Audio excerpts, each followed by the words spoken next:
Hi ಎಲ್ರಿಗೂ ನಮಸ್ಕಾರ. ಏನಪ್ಪ ವಿಷಯ ಅಂದರೆ ನನಗೆ ಇನ್ಸ್ಟಾದಲ್ಲಿ ತುಂಬಾ ಕ್ವಶನ್ಸ್ಗಳು ಬರ್ತಾ ಇತ್ತು. ನೀವು ಜಿ ಕನ್ನಡ ಆಡಿಷನ್ ಹೋಗಿದ್ರಲ್ವಾ, ಪೇಟೆ ಹುಡುಗಿರ ಹಳ್ಳಿ ಲೈಫು. ಸೊ ಏನಾಯಿತು ಸೆಲೆಕ್ಟ್ ಆದ್ರಾ ಇಲ್ವಾ, ಸೊ ಏನು ಅದ್ರ ಬಗ್ಗೆ ಎಕ್ಸ್ಪ್ಲೇನ್ ಮಾಡಿ ಅಂತ ತುಂಬ ಜನ ಕ್ವಶನ್ಸ್ಗಳ ಮೇಲೆ ಕ್ವಶನ್ಸ್ಗಳು ಬರ್ತಾ ಇದೆ ನನಗೆ. ಸೊ ಅದು ಬಂದು ಒಂದು 3 ಮಿಲಿಯನ್ ವ್ಯೂಸ್ ಕೂಡ ಹೋಗಿದೆ.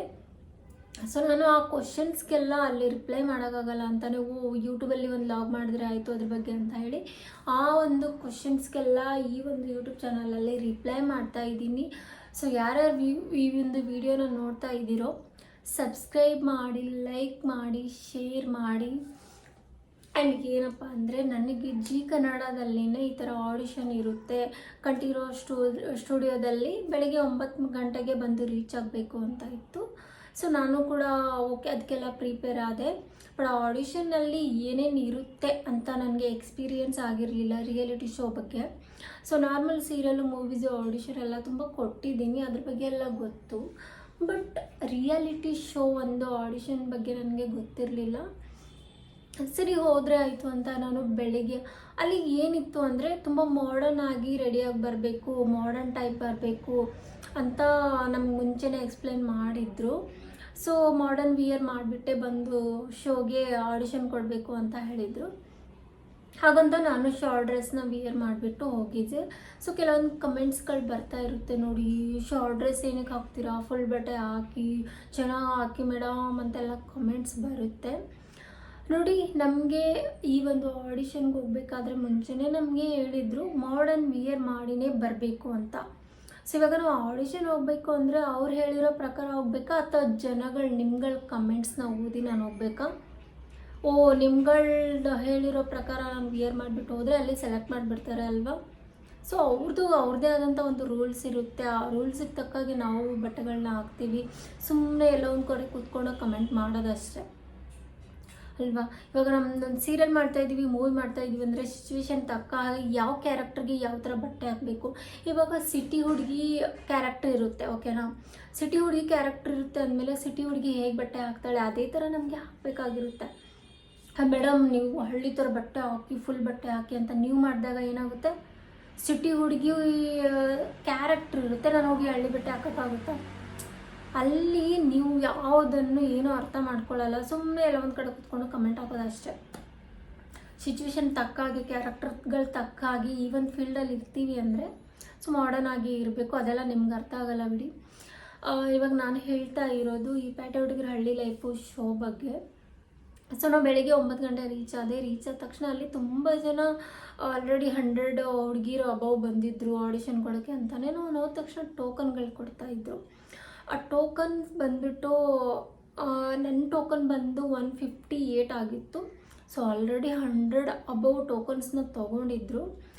ಸೊ ನಾನು ಹೋದ ತಕ್ಷಣ ಆಲ್ರೆಡಿ 100 ಬ್ಯಾಚ್ ಆಗಿತ್ತಲ್ವ, 100 ಜನರಿಗೆ ಫಸ್ಟ್ ಆಡಿಷನ್ ತೊಗೊಳ್ತಾಯಿದ್ರು. ನೆಕ್ಸ್ಟ್ 100 ಜನರನ್ನು ಈ ಥರ ಮಾಡ್ತಾಯಿದ್ರು. ನಂದು ನೆಕ್ಸ್ಟ್ ಬ್ಯಾಚ್ ಅಲ್ವಾ, ಸೊ 100ಇಂದ ಮತ್ತೆ 200ವರೆಗೂ ಮತ್ತೆ ಆಡಿಷನ್ ತೊಗೊಳ್ತಾರೆ.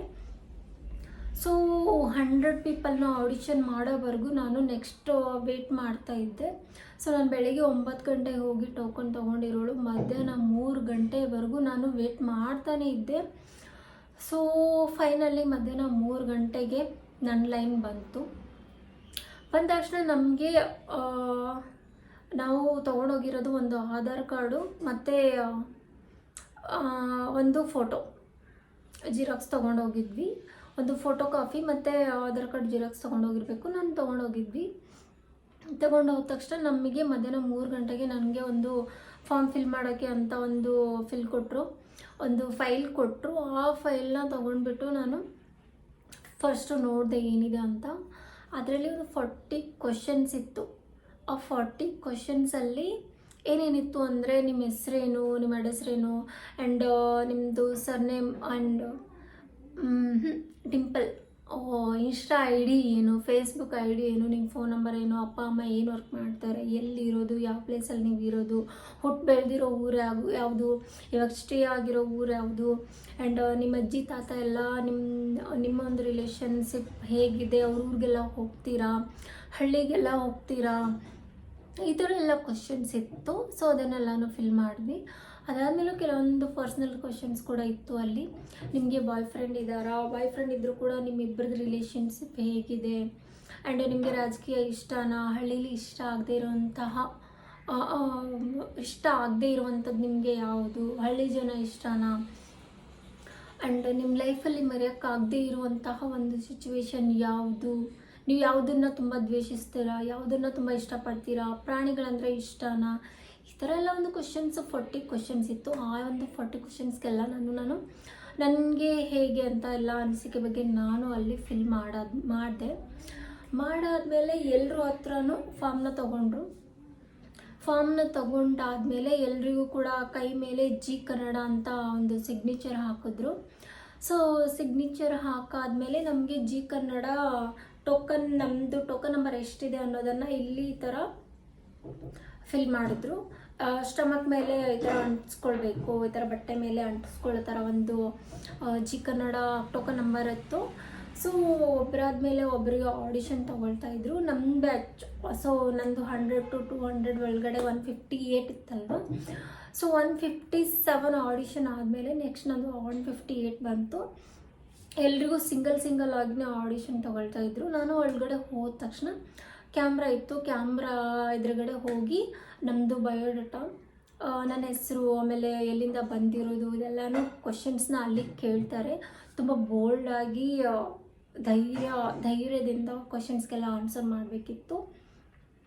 ಅವ್ರು ಕೇಳಿರೋ ಕೆಲವೊಂದು ಕ್ವಶನ್ಸ್ಗೆಲ್ಲನೂ ಆನ್ಸರ್ ಮಾಡಿದ್ವಿ. ಆನ್ಸರ್ ಮಾಡಾದಮೇಲೆ ಸರಿ ಹೋಗಿ ನಾವು 2-3 ಡೇಸ್ ಆದಮೇಲೆ ನಿಮಗೆ ಮೆಸೇಜ್ ಬರುತ್ತೆ, ಇಮೇಲ್ ಬರುತ್ತೆ, ಅಲ್ಲಿ ನೀವು ಸೆಲೆಕ್ಟ್ ಆಗಿದ್ದೀರೋ ಇಲ್ವೋ ಅನ್ನೋದ್ರ ಬಗ್ಗೆ ನಿಮಗೆ ಹೇಳ್ತೀವಿ ಅಂತ ಕಳಿಸ್ತಾರೆ.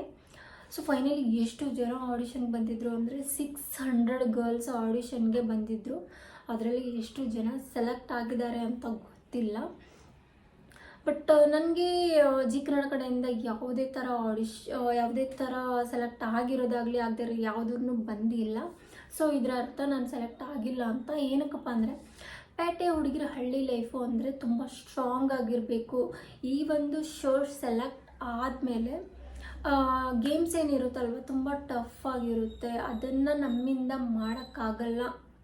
ಸೊ ನಾನು ಸೆಲೆಕ್ಟ್ ಆದರೂ ಕೂಡ ಅದನ್ನು ಚಾಲೆಂಜ್ ಆಗಿ ತೊಗೊಂಡ್ರೆ ಮಾಡ್ಬೋದು. ಬಟ್ ಈ ಒಂದು ಶೋಗೆ ತುಂಬ ಸ್ಟ್ರಾಂಗ್ ಆಗಿರಬೇಕು, ಹೈಟು ವೇಟು ಆಗಿದಿರಲಿ, ತುಂಬ ಫಿಟ್ಟಾಗಿರಬೇಕು. ಸೊ ಅದರಿಂದ ನಾನು ಸೆಲೆಕ್ಟ್ ಆಗಿಲ್ಲ ಅಂತ ಅಂದ್ಕೊತೀನಿ.